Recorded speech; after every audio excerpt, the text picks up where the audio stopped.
Hi guys, good evening. Welcome back dito sa Gandara sa your channel for Showbiz Update. O, sino yung kakauwi lang dito? Ayan, ginabi na sa panonood po ng My Love Will Make You Disappear. Pakitaas po ng paa. Huy, grabihan. Alam mo na, excite akong magkwento. Pero, pinipigilan ko para lahat tayo ay manood, pumunta at sumugod sa mga sinehan guys. I-bring niyo na yung buong family po ninyo para makapanood ng My Love Will Make You Disappear dahil talagang super sulit. Kikiligin kayo and the same time, good vibes talaga yung hatid ng movie nito. May iiyak ka rin, mix of emotions, pero ang bottom line dito is sulit na sulit yung panonood dahil super nakakakilig. Yes, so pwede tayo siyang making family bonding ng lahat. So ayan, makipila na para manood at wag na pong magpahuli sa showing ng My Love Will Make You Disappear. Ang tagal natin tong inintay.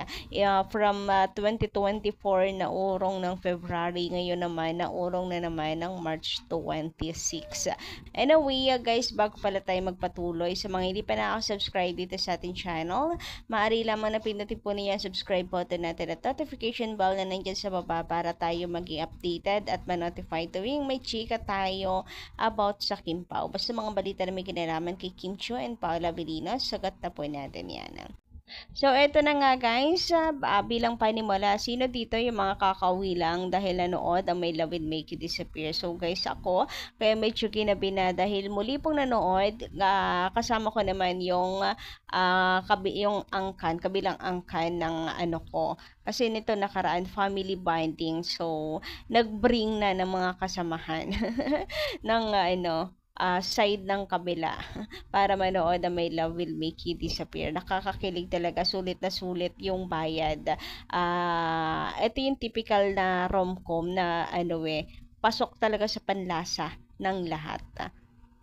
Anyway, may mga spoilers na akong nakikita at napapanood guys sa social media, and I don't know kung ano yung say ako ano ang say dito ng Star Cinema. And of course, yung appearance ng JM Fuyang dito sa My Love Will Make You Disappear. So, medyo nakakaano rin dahil yung iba hindi talaga maiwasan po na anuhin yan, mag-spoil. Nawawalan tuloy, nakakawala po kaya ng appetite pag ganun, lalo na kung casual viewers ka lang kasi wala meron namang lumalabas. Bawal na bawal yan. Sabi ko nga guys, paki-report. And meron din iba nagre-reklamo kasi may pa-block screening din yung ilang JMP ang fans. So, paano pagaganahan yung iba? Lalo na't cameo role. Saglit lang yung appearance ng JMP ang okay lang sana pictures dahil nakita naman natin yung BTS of course ng JMP ang nung nakaraan pang buwan na kahit yun na lang sana ipahype na lang ulit na present sila ganyan, pero yung may maglapag kasi bawal na bawal po talaga. Konting respeto naman of course sa nagpagod, 'di ba? Gumawa at bumuo ng movie. Ingay, wala mo ingay, quiet lang.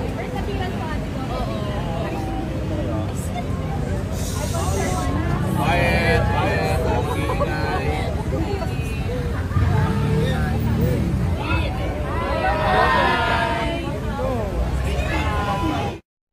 Samantala, pag-usapan naman nga natin ang muling pagpasok ni Kimi sa bahay ni Kuya sa PBB. Ayan, Pinoy Big Brother. Kasama naman this time si Paolo Avellino. O, diba? Dati, sa Starstruck si Paolo, ngayon pati sa PBB nakapasok na, bit-bit ni Kimi. And of course, para yan, mag-promote pa rin ng My Love Will Make You Disappear. Pero meron tayong mga nababasang katanungan, magtatagal ba ang Kim Pao China? Gaano kaya katagal ang Kim Pao? Well, honestly, hindi ko alam kung abutin pa ng araw sila dyan or linggo. Pero isa lang masasabi ko po sa inyo, hindi magtatagal ang Kim Pao dahil meron pa po na pinaghahanda ng Kim Pao. Busy po sila outside world. Meron pa po silang mga promotion na gagawin. Lalabas pa po sila ng bansa.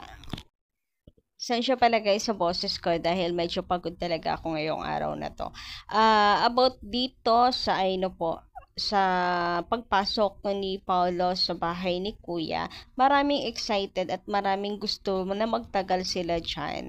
Ewan ko, siguro kasi masarap pagmasdan na ang Kimpaw nasa isang bahay kasama ng mga housemates or gusto pa nilang makilala ng personal pa si Paolo Avellino kasi always araw-araw 24/7 nakikita, hindi naman 24/7, mayroong konting cut din yan na mapapanood ang Kimpaw, 'di ba? Bongga, parang unlimited ayuda ganyan.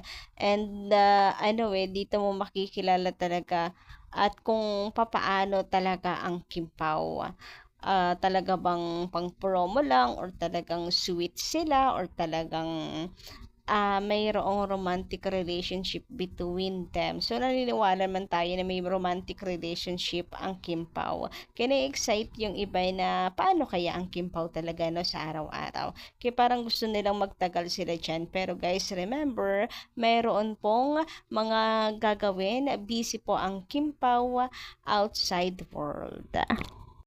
Samantala, buena manong comment naman tayo ngayon guys from Madam Mercy. Sabi niya dito, hi, Miss Gandara.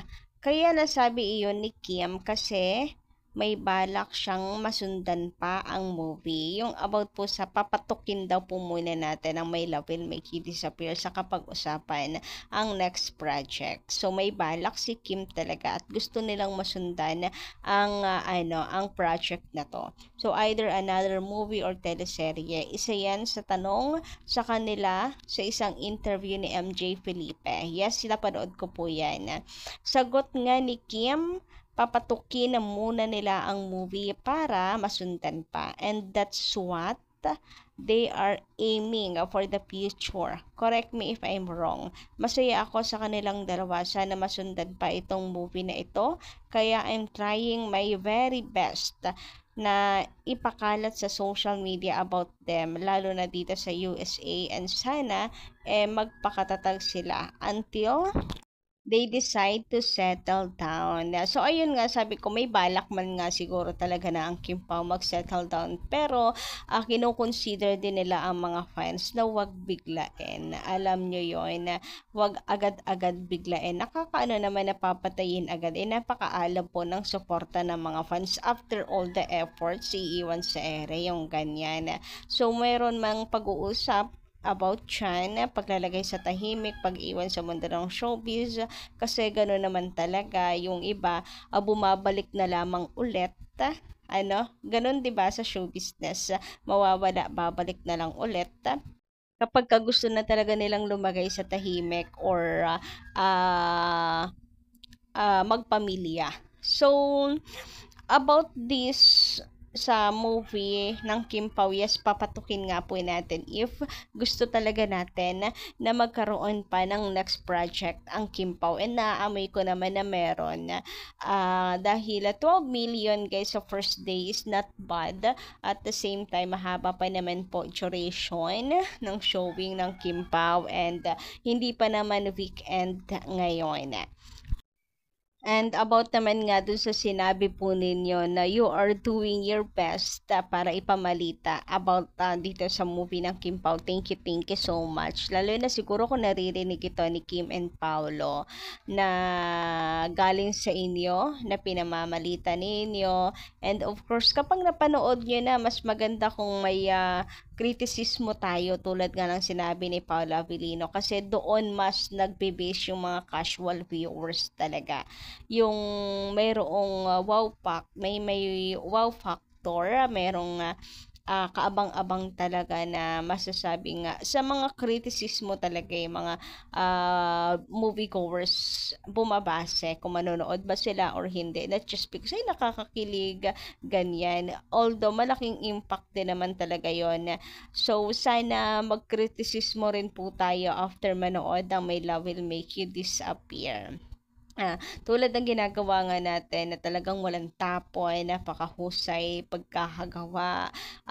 Of course, ay highlight din natin yung ibang cast na grabe, wala talagang tapon dito sa movie. Oo, sinasabi ko sa inyo, hindi dahil sa fan ako ng Kim Pao, but totoo. Congrats talaga, good job kay Derek Chad as in. So, yun lang muna guys, for tonight. Maraming salamat sa inyong pakikinig at pakikitambay dito sa ating channel kahit pagod ako ngayon.